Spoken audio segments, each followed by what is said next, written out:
시청자 여러분 안녕하십니까? 1월 19일 월요일 매일신문 영상뉴스입니다. 경북도 내 백두대간과 낙동강, 동해안을 따라서 올해부터 국립기관이 줄줄이 들어서게 됩니다. 생태 관광과 생태치유 중심인 휴양 공간으로 거듭날 전망입니다. 올해 대형 국립기관 3곳이 문을 열 예정입니다. 지난해 10월 임시 개관한 국립낙동강 생물자원관은 올 상반기 정시 개관할 예정인데 낙동강을 터전으로 살아가는 동식물을 한눈에 살펴볼 수 있어 환경교육 및 생태관광의 새로운 거점으로 자리를 잡을 것으로 보입니다. 국립백두대간 수목원도 올해 문을 열 예정입니다. 지난 2009년부터 사업비 2,141억 원을 투입해 4만 8천 제곱미터에 이르는 호랑이 숲을 만들고 암수 호랑이 5쌍을 방사해 한국산 호랑이 복원도 나설 계획입니다. 국내 최대 규모의 산림치유단지인 국립백두대간 산림치유단지도 올해 말 공사가 마무리되며 수치유센터와 산림치유연구센터, 치유마을 등을 갖춰 생태관광과 생태치유의 중심인 휴양공간으로 거듭날 전망입니다. 새정치민주연합 차기 당권 주자들이 야권의 심장인 호남에서 텃밭 공략에 나섰는데요. 이날 공약은 없고 서로 흠집내기에만 치중했다는 지적이 나오고 있습니다. 새정치민주연합 28 전당대회에 출마한 당대표와 최고위원 후보들은 18일 전남과 광주 시도 당대의원 대회에 잇따라 참석해 텃밭 공략에 나섰습니다. 이날 문재인 후보는 당면 과제인 총선 승리를 위해서는 힘 있는 간판 스타가 당의 얼굴로 나서야 한다는 논리로 호남 당원들의 지지를 호소했습니다. 호남 출신인 박지원 후보는 이딴 선거 패배로 지역 정서를 달래면서 계파 갈등과 당의 분열을 막기 위해서는 대권 주자가 아닌 자신이 대표가 돼야 당이 바로 설 수 있다고 강조했습니다.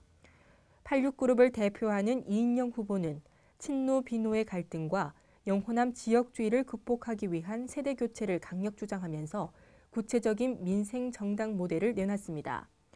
그러나 새정치연합 내부에서는 호남 지역 합동연설회에서도 서로 흠집내기에 치중했다며 정책 대결이 사라졌다는 지적이 나오고 있습니다. 박 후보는 문 후보는 노무현 정권 때는 정권이 부산 정권이라 하고 부산 강연회에 가선 영남 대표가 돼야 한다며 이것이 지역주의라고 정면 비판했습니다. 그러자 문 후보도 호남이 아닌 다른 지역에서도 우리 당의 지지를 끌어올리는데 자신이 더 낫지 않겠냐며 박 후보와의 차별성을 부각했습니다. 대구 경북 지역의 대학들이 일제히 올해 등록금을 동결하는 방향으로 가닥을 잡고 있습니다.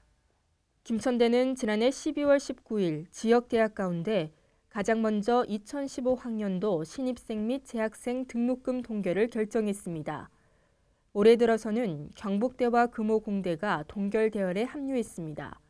이 두 대학은 2009학년도 이후 7년째 등록금을 동결하거나 인하하고 있습니다. 현재 등록금 심의위원회에서 진행하고 있는 안동대, 영남대 등 다른 지역 대학 역시 동결 분위기를 굳히고 있습니다. 지역 전문대 또한 속속 동결을 확정하고 있습니다. 올해 들어 김천과학대학, 수성대학, 대구과학대학이 차례로 등록금을 동결했습니다.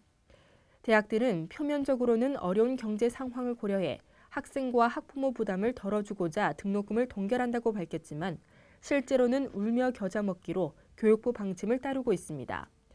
지역대학 관계자들은 수도권 대학보다 상대적으로 열악한 지방대학의 경우 국비 지원 사업에서의 불이익을 감수하고 등록금을 인상하기가 더 어렵다고 밝혔습니다. 주택담보대출 금리가 연 2%대로 떨어졌습니다. 세계 경기 불안으로 시장 금리가 하락했기 때문입니다. 주택담보대출 금리가 2%대 사상 최저치로 내려앉았습니다. 3년 후 변동금리로 전환하는 외환은행의 고정금리 대출 최저금리는 지난 7일 2.98%로 떨어진 후 15일에는 2.85%까지 내려앉았습니다. 주택담보대출 금리는 3%가 마지노선으로 여겨졌는데 2%대 후반으로 떨어진 건 이번이 처음입니다. 이런 지속적 금리 하락은 세계적 경기 침체 때문입니다.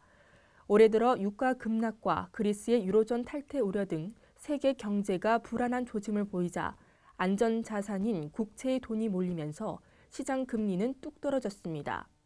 지난 2010년 5%에 달했던 신규 주택담보대출 평균 금리는 지난해 11월 3.3%까지 하락한 상황입니다. 이런 주택담보대출 금리 하락은 이미 1,000조 원을 넘어선 가계부채를 더욱 심화시킬 거란 우려가 나옵니다. 지난해 은행 대출을 통해 늘어난 가계빚은 37조 원, 역대 최고 증가폭을 기록했습니다. 전문가들은 향후 금리가 올라가면 늘어난 가계부채의 상환 부담이 커져 소비 위축을 더 심화시킬 수 있다고 경고합니다. 소나무 재선충의 확산을 막기 위해 산림청이 소나무류 이동에 대한 특별 단속을 벌이기로 했습니다. 산림청은 강원, 경북 등에 자생하는 우량 소나무 숲을 소나무 재선충병으로부터 보호하기 위해 오는 4월까지 소나무류 특별 이동 단속을 벌일 계획이라고 밝혔습니다. 이를 위해 대관령, 울진 등 우량 소나무 보호구역으로 통하는 주요 길목에 이동 단속 초소를 설치하고 재선충병 미감염 확인증 또는 소나무류 생산 확인표 없이 진출입하면 단속합니다. 반출 금지 구역에서 재선충병 감염목, 훈증 처리목, 산지 전용 허가지에서 생산되는 소나무 등을 이동하다 적발되면 최고 1년 이하의 징역 또는 1,000만 원 이하의 벌금을 매기는 등 제재를 가할 방침입니다. 오늘 전국 대부분 지역이 영상권에 머물며 크게 춥지 않겠습니다. 대구와 경북 낮 기온 8도로 어제와 비슷하겠습니다. 당분간 큰 추위 없고 낮 동안 예년보다 포근한 날씨가 이어지겠습니다. 이상으로 매일신문 뉴스를 마치겠습니다. 시청해주신 여러분 고맙습니다.